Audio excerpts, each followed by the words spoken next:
بسم الله الرحمن الرحیم نحمده ونصلي على رسوله الكريم. د ټول نه مخکې زه د دې مدرسې د ډیرو عزتمندو علماء کرامو د خپل طرفه او د دې راغلو میلمنو له طرفه بلکې ستاسو ټولو طرفه ډیره زیاته شکریا ادا کوم چې په یو داسې محفل کې چې نن په دې محفل باندې الله جل جلاله رحمتونه وري او رحمتونه په نازلېږي، نو موږ ته په دې کې په دې پروګرام کې د بلنې دعوت راکو. نو زه د خپل طرفه یو ځل بیا د دې مدرسې د محتمم صاحب د ډیرو عزتمندو علماء کرامو استادانو صاحبانو او زه به دا ویم چې د دې پورا یونین کونسل د ټولې علاقې ډیره زیاته شکریا ادا کوم او ستاسو د دې علاقې له طرفه د پاندیړ یونین کونسل له طرفه د خپل طرفه د ډیرو عزتمندو علماء کرامو په سټیج باندې ناز زمونږ ډیر درانه مشران او ډیر عزتمن مشران زه د دې مدرسې له طرفه د دې مدرسې د طلباو د طرفه د دې مدرسې د استادانو د طرفه د دې مدرسې د علماء کرامو د طرفه بلکې د ټول یونین کونسل پاندیړ له طرفه د دې خپل ډیرو عزتمندو او ګرانو درنو مشرانو شکریا ادا کوم چې دوی د محفل ته راغلو، د محفل له ښکلا ورکړه، د محفل له رونق ورکو. نو د زړه د تله ستاسو له طرفه بلکې د دې پورا یونین کونسل پاندیړ له طرفه او د چغرزو له طرفه د دې درنو مشرانو ډېره زیاته شکریا ادا کوم. او نن ډېره د خوشحالۍ موقع ده،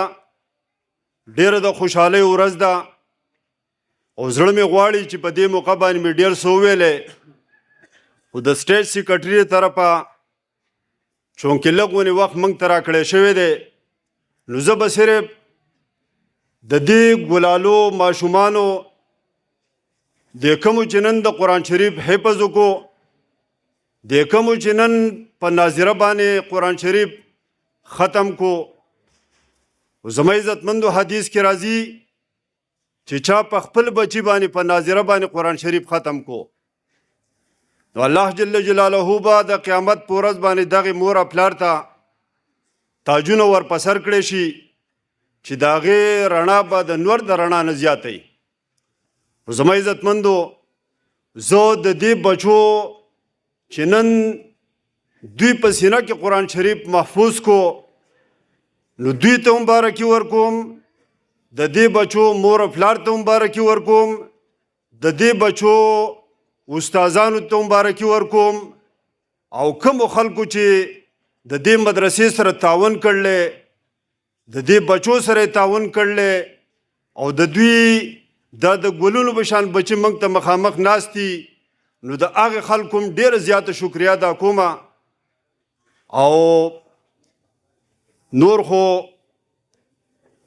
زما عزتمندو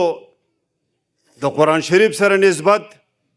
د علماء کرامو سره نسبت، د دیندارو خلکو سره نسبت،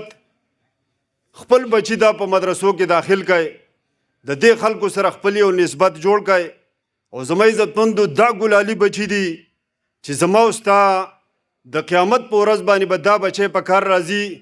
د دنیا په یوه ډګرۍ باندې واده نشتی، خو هغه بچی چې دی حفظ وکړي نو د هغه وعده ده په حدیث کې راځي چې دی به د هغې 10 کسانو د قیامت په ورځ باندې شفاعت کوي، سپارش په کوي الله جل جلاله ته چې په چا باندې جهنم واجب شوی او دوی تر جهنم ټیکټ میلو شوی، خو په دا بچی به پاسي او دی به د هغې 10 بچو چې دی نو د هغې 10 کسانو شفاعت کوي. نو ټول علاقې مشرانو ته، خپلو همزولو ته، کشرانو ته به مې دا خواسي چې خپل بچي دا په مدرسو کې داخل کړئ چې د قیامت په ورځ باندې زما او ستا په کار به راشي. ډېرې خبرې نه کوم، په آخره کې د خپل طرفه د دې مدرسې له طرفه د دې ډېرو درنو او عزتمندو